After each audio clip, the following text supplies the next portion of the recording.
تسوي قهوة، يا فلانة جيبي شاهي، يا فلانة شوفي هذا وديه الحمام. لا، الساعتين هذه وقتها ما يخصك فيها. ما تسوين حركات استنذار تقصين الوقت منها، كل شوية تنادينها تضيع الوقت، تسوي نفسك ذكية. لا، تراهم يحسون ويفهمون ويعرفون.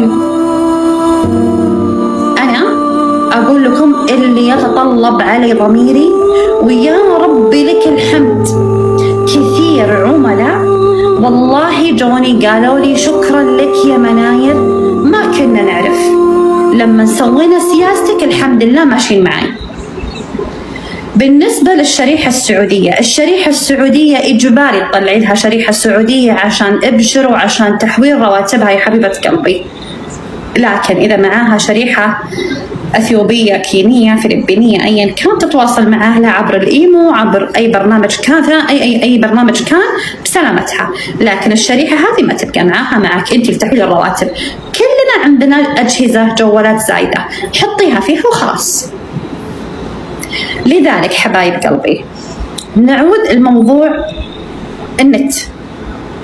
ما ينفع مفتوح يا هدوء، أنا ما قلت لكم افتحوه، أنا إنسانة حقانية، أقول لكم النت ما تعطونهم إلا ساعتين، لكن راتبها كامل وأكلها كامل، مستلزمات النظافة، الشامبو، الزيت، هذا تشترونه أنتم، مو تجيبون واحدة راتبها 1000 ريال ولا 900 ريال وتحاشرينها فيه أنت جيبيه. لا، عاد الفلبينية بسلامتها راتبها 1500 تجيب من راتبها. لكن أنا حكي عن أثيوبيا، عن كينيا، عن هذول أوغندا، عن بنغلاديش اللي راتبهم 1000 و1200، حرام. أنا يا مناير أنا أسوي كذا بس، والحمد لله ما تجيني عاملة تطلع من عندي إلا تقول رجعوني لها ثانية. سووا اللي عليكم أمام الله سبحانه وتعالى، ولا تعطين إذنك صديقتك ولا أختك ولا جيرانك تتفلسفي عندي شخصيتي قوية. أنا ما أعطيتها، أنا ما سويت لها، أنا أبدا. عاملي عاملتك بما يرضي ضميرك وراحتك، عايشة معك في بيتك، مسؤولة عن بيتك، خصوصا اللي تطلع تشتغل عند أطفالك، هاديها وطبطبي عليها، تحن عليك انت وعيالك، تسوين نفسك شخصية قوية عليها، تطلع ألعن منك، خصوصا الأثيوبية. انت حبيبة بنت بحبيبة تطلع الجن اللي جواتها عليك. ترى ما حد يستقوي عشانك انت جاية بفلوسي باهينك أبدا. تحترميني بحترمك، انت ما احترمتني بطلع الجن اللي عليك. لذلك نصيحة واتفاقية النت بينك وبينها. حبيبتي متى أهلك يكونوا موجودين أفتح لك النت؟ متى موجودين؟ مو إذا اشتغلت وكرفت وطفيتوا الأنوار ورقدوا البيت الساعة 12 فتحتي لها النت ساعتين أهلها نايمين. لا، تراهم أوادم، يعني حتى هم ينامون زيكم. يعني بالنسبة لدول أفريقيا وخصوصا خبرتي أكثر شيء في أثيوبيا، ظهر عصر مو موجودين في بيوتهم، يكدون في أديس أبابا، في مزرعة، في قرية، يشتغلون من الساعة 6 إلى الساعة 10 أو 11 بالليل، هذا وقتهم، يكون أهاليهم أزواجهم رجعوا للبيت. يعني ما تخلين النت مفتوح عندها الصباح تروحين للدوام أنا الصبح فاتحة النت، لا، أنت فاتحة الصباح النت عشان مصلحتك، عشان أطفالك، عشان غداك، مو عشانها هي. فأعطيها حقها، هي اسأليها، ارتاحي وريحيها، بس تمشي الحياة. عاد الإنسان اللي ما መዳምዬ እንደው አላህ ይጠብቅሽ፣ ሌላ ምንም አልልሽም። እንደዛ አይነት መዳሞች አሉ፣ አንዳንድ ክፉ መዳሞች አሉ ደግሞ የሚያሰቃዩ። እነዚህ ደግሞ ለእናንተ ለመዳም ቅሞች በጣም ተሽቆርቋሪ ልጆች አሉ፣ መዳሞች አሉና አላህ ይጠብቅሽ። እንዳንቺ አይነቱ በነጻስ ቢሰራ ይጎዳል የምር ከፍቅር ጋር ማለት ነው። እና የኛዎቹ መሰሪዎች ናቸው እንጂ የኛን የሚገሉን እናንተ በጭራሽ እንደማትነኩ እናውቃለን። ግን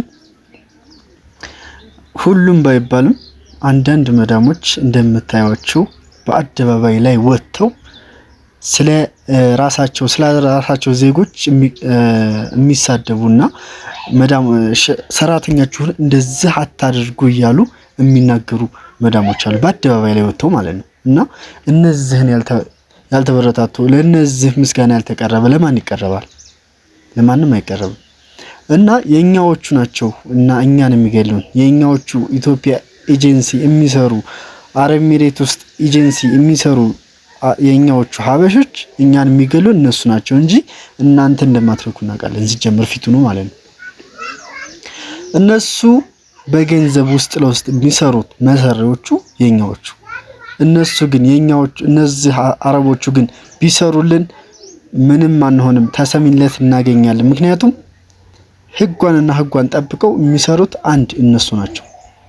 በደሞዝ ምክንያት ለራሱ ደሞዝ አንስታለች። በደሞዝ ምክንያት ለራሱ አንድ የሚቀንሱ እነሱ ባሉት የሚሰሩት መዳሞች አሉ። እነሱ ባሏቸው ለምሳሌ 600 ሪያል 500 ድርሃም ቢያንስ 800 ድርሃም የሚሰራ ልጆች አሉ አይደል? አላችሁ እርግጠኛ ጻፉልኝ ኮሜንት ላይ። እናንተ አሁን 1000 ነው ህጉ፣ 1000 ድርሃም ነው፣ 1000 ሪያል ነው። እነሱ እንዳሏችሁ እስከ 6000 እስከ 7000 ይጨምሩላችኋል እንጂ ማለት ነው። እና ከዛ በታች የሚሰሩ ወደ ኤጀንሲ ሄዳችሁ ብታመለክቱ ደሞዝ አንሶኛል መስራት አልችልም ብትሉ እናንተ ቀጥታ ተሰሚነት ታገኛላችሁ። ግን የኛዎቹ ናቸው እዛ የሚሰሩት የኛዎቹ ሀበሾች ሰውን ድረስ ለነሱ መዳሞች የሻያሉ እንደ ዝቅተኛ ደሞዝ እያመጡላቸው እየተሩ እየገደሉን ያሉት የኛ ኢትዮጵያዊ ናቸው ማለት ነው። እና እንደዚህ አይነት መዳም አለች። አላህ ይጠብቅሽ። አላህ እንዳንቺ አይነቱን ያብዛልን። ኢትዮጵያ ተበድሏል፣ በየሄደበት ተበድሏል። እና እንዳንቺ አይነት ቢበዛ እርግጠኛ ነኝ ይካሳል ማለት ነው። እና አላህ ይጠብቃችሁ፣ ሁላችሁንም በያላችሁበት አላህ ይጠብቃችሁ፣ አላህ ይጠብቀን። እና መዳምዬ በያለሽበት እንደው ሎኬሽንሽን እንደው ሰጪንና እንደው መተንና ምስግንሽ ማለት ነውና እና በተለይ ሶሻል ሚዲያ በተለይ ቲክቶክ በደንብ ነው እየሰራች ያለችው። በደንብ ላይቭ ላይ እንደዚህ ገብታ ስለ ሀበሾች ነው የምታወራው። ስለ ሀበሻና ስለ አሰሪና ሰራተኛ ስለ ሳዑዲ ያለው ላይ ሰራተኝነትና አሰሪ እንዴት እንደሚያሰቃዩ ነው እየተናገረች ያለችውና ብቻ አላህ ይጠብቅሽ። እየተናገረች ያለችው በነገራችን ላይ ስለ ሰራተኛም ክፉነትም ተናግራለች። እናንተ ማድረግ የሌለባችሁና ማድረግ የሌለባችሁን ተናግራለች። ማድረግ የሌለባችሁ አንድ ወደ ሀገር ስትመለሱ እንመጣለን ብላችሁ ወደ ሀገራችሁ የምትመጡ ልጆች በዛው እየቀራችሁብን ነው እና ማመን አቅቶናል እናንተን እያለች ነው። እና እሱ አንድ የእናንተ ጥፋት ነው። እናንተን እንዲያምናችሁ ወደ ሀገራችሁ መጣችሁ መልሳችሁ እንድትመለሱላቸው የሚፈልጉት እነሱ መዋሸት ያለባችሁን መዋሸት አንድ ዘዴም እንድትመለሱ አይ ደሞዝ ትጨምርልኛለሽ ብመጣ ይሄን ታደርግልኛለሽ ብመጣ ማለት አለባችሁ። እንድታምናችሁ መልሰው እንዲመጡ እሺ ማሳመን አለባችሁና ሁላችሁም አላህ ይጠብቃችሁ። ቀጣይ ቪዲዮ ውስጥ እስከምንገናኝ ድረስ እቺን ጀግና መዳም በደንብ ላይክ ሼር እያደረጋችሁ አድርሱልኝ ማለት ነው። በደንብ እናመሰግናለን። መልካም ጊዜ መልካም ቆይታ ይሁንላችሁ።